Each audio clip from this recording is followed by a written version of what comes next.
The Arkansas Bicentennial Wagon has garnered quite a bit of attention over the last 2 months as we approach the semi-quincentennial of the United States. The wagon has been here since 1977.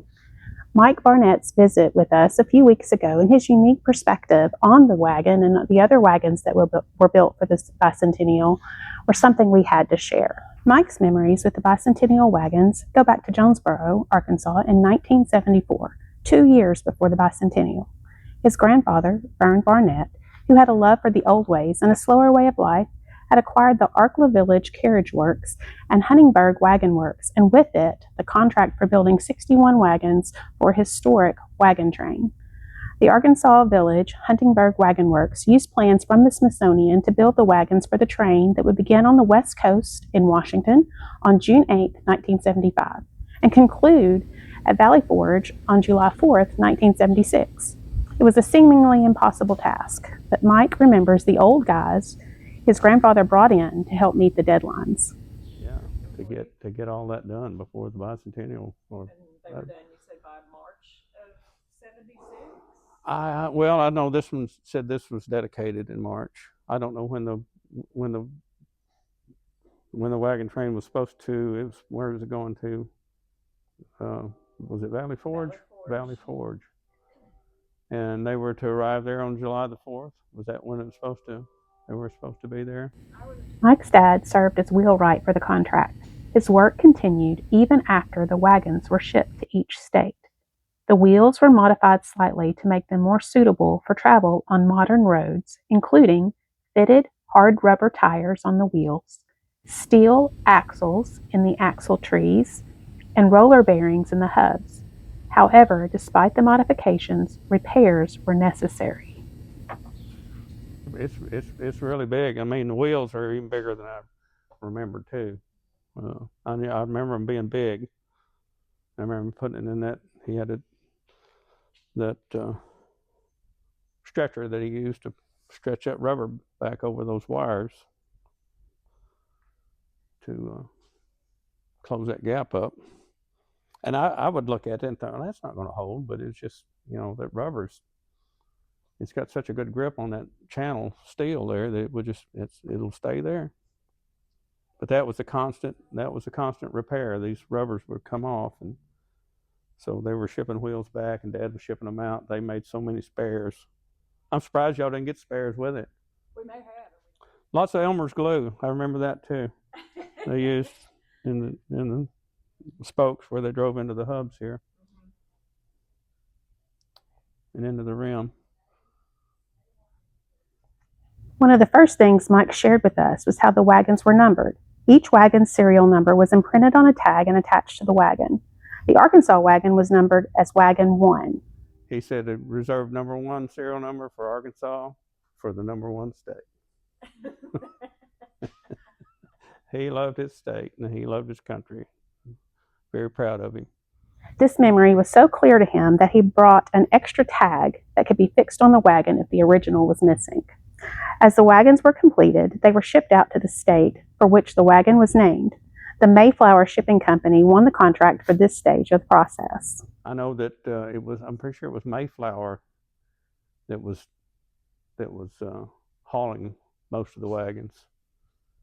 My brother was telling me about that because he got to help load them onto the. He was working there in '76. He got to help load them onto the trucks when they were shipping them out. Mike's grandfather did participate in the train for a short journey across the Mississippi River. I don't remember Dad doing it. I don't think Dad did. He was so busy, but Grandpa went, and my aunt told me they took it across the Memphis Bridge into Tennessee. Is where he passed it off to the Tennessee Wagon Master. Mike hadn't seen the Arkansas wagon since it left his grandfather's shop, and the memories flowed from the moment he walked into the museum. He carefully inspected each part of the wagon, telling us what he remembered. That braking system, you see how that works. Just a scrub brake, but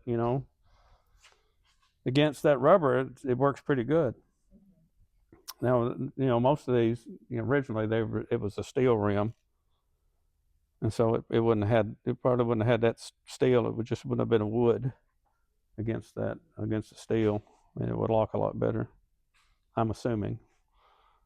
I remember a lot of these kegs too. They would put them out, fill them up full of water to let them swell to seal.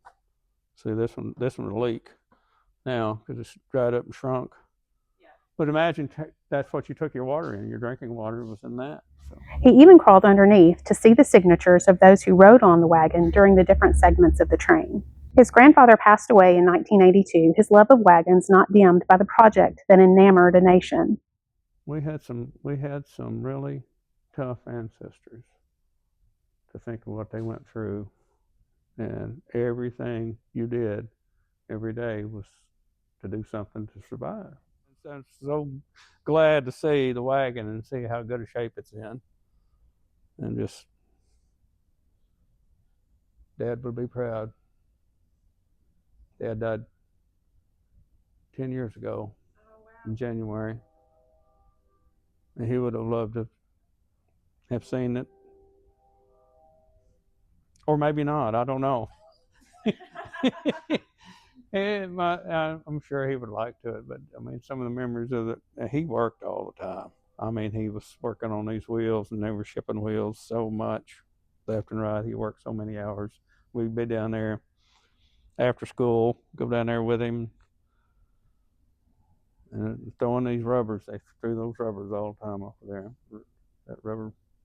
It was evident during our visit that the Bicentennial Wagons represent the incredible spirit and work ethic of his grandfather and father. Oh yeah, he was John Wayne and Ben Cartwright. You know, Norman Green's character from Bonanza. I mean, that's who I saw when I saw my grandpa. He was the cowboy persona. He had the boots and the hats, the pistols and the rifles, and the wagons and the horses, and the feral cows.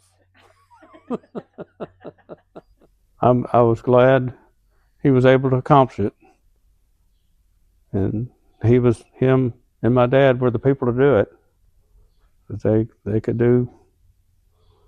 Grandpa's favorite saying was "Can't never could do anything."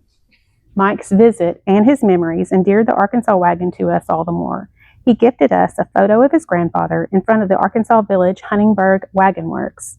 It is currently on display with our wagon. It's just really neat to come see it. Haven't seen him in a long time, and it looks really good, and I'm glad y'all are taking such good care of it. Very proud of him.